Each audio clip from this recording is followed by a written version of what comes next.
Hey, Tom here from Fluval. Today we're going to talk to you about algae prevention in aquariums. And to get things started, we're going to have a look at this Fluval bow front that we have in this office over here. It's a typical kind of setup with plastic plants, no live plants. So algae prevention is a key thing with this type of tank in particular. When it comes to managing or reducing chances of algae growth, an ounce of prevention is worth a pound of cure. Could not be more true when it comes to dealing with algae. Mind you, not all algae is bad. If you have a little bit of hard green algae growing on a stone or two, it's not an issue. But the key is to manage your tank on a regular basis and incorporate the following points that we're going to go through on this algae prevention checklist with you. Okay guys, first topic, lighting.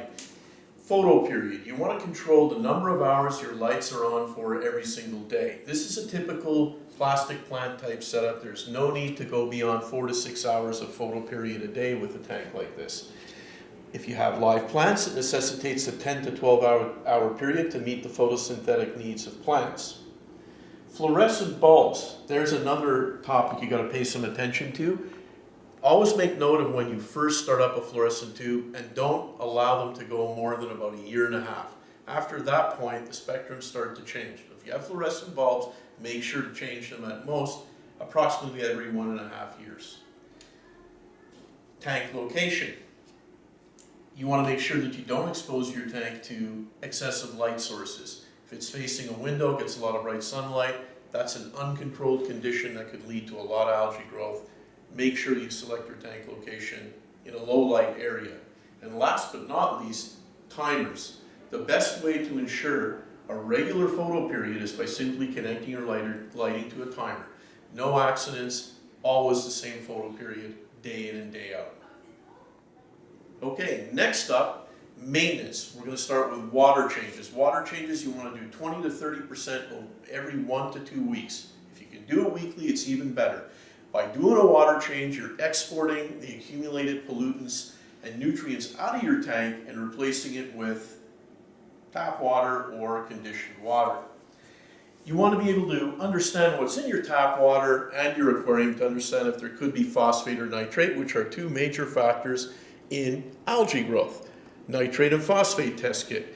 If your tap water has either one of these elements, in that case you got to precondition it before using it for your aquarium and remove them from it. Weekly glass cleaning. Nothing beats an algae glass magnet to go over the inside glass every single week. And the reason is there usually is a small film of algae starting somewhere. Again, this is all about prevention. Clean your glass weekly and then it'll never build up. Filter media. All Fluval filters incorporate a design that allows you to easily rinse out mechanical filter media. Make sure you do that. Breaking down, organics that are breaking down in the filter don't help your water quality either. And last but not least, you want to make sure that you check filter operation. Have a look at your filter every day or two. Make sure the output looks normal, make sure the strainer isn't plugged up. Water movement and proper filtration are all also beneficial to helping to prevent algae. Now we're talking about feeding fish. Feeding fish is pretty straightforward. You want to make sure that you feed several times a day, but the amount that your fish are going to consume in just a couple of minutes, not more than that. Small, more frequent feedings are better than 1 or 2 larger ones where food could get lodged in the filter or lost in the tank depth somewhere. Also, know your fish. Understand the species you keep. Do they surface feed? Do they eat mid-level? Do they feed at the bottom? Give them the appropriate foods that they're going to easily and efficiently consume. You don't want food entering your tank uneaten. Fourth topic in prevention, live plants. This aquarium, as you notice, has African cichlids. Therefore, we elected to go with plastic plants, a little bit simpler to maintain. But in most aquariums where you have the opportunity to put a live plant or a selection of live plants, make sure to do it, because if there's one way to compete with algae, live plants is one of the best strategies. Fast-growing plants introduced in new aquariums when you first start up are one of the best ways to take out all macronutrients as fast as possible that helps subdue algae growth. And if you really want to supercharge plant growth, this has got to be one of the best ways to do it, if not the best way. This is a CO2 system. We have an interesting little kit from Fluval. In fact, this is the 88 gram kit. We have a smaller one here, which is a smaller version. Now, looking at the 88 gram kit, it's a pretty simple system. It just hangs on the back. It's got a regulator, and of course, it's got an algae diffuser and a bubble counter. So you can efficiently diffuse algae, or diffuse CO2 into the aquarium. And what's this doing? It's providing an easily assimilated carbon source for your plants.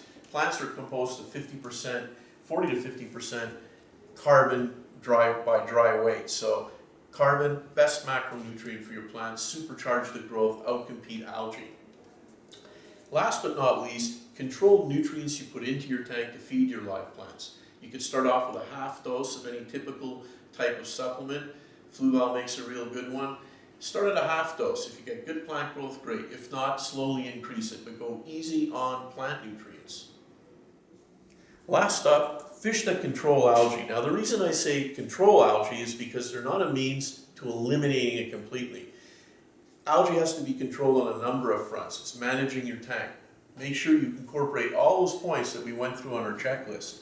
Some of the species that are really good at constantly going after algae in your tank are, for example, the family known as suckermouth catfish. Ancestris would be a great example. These little guys are grinding away at rocks, wood, the glass, substrate, always eating and consuming algae wherever they find it. There are a number of different species, so choose the one that is right for your aquarium. Live bears, things like fish like platies, swordtails, mollies, they're constantly picking away at plant leaves and glass. Another great way to control algae. Flying fox, the Siamese flying fox. This fish actually is known to eat hair algae as well. And there are a number of other species that you could select from. So make sure you research the different fish that can eat algae in an aquarium to control it and understand the fish that you're going to mix them with. So that's it. That covers our algae prevention video. Any other questions or information you'd like to obtain, please make sure to visit us at fluvalaquatics.com.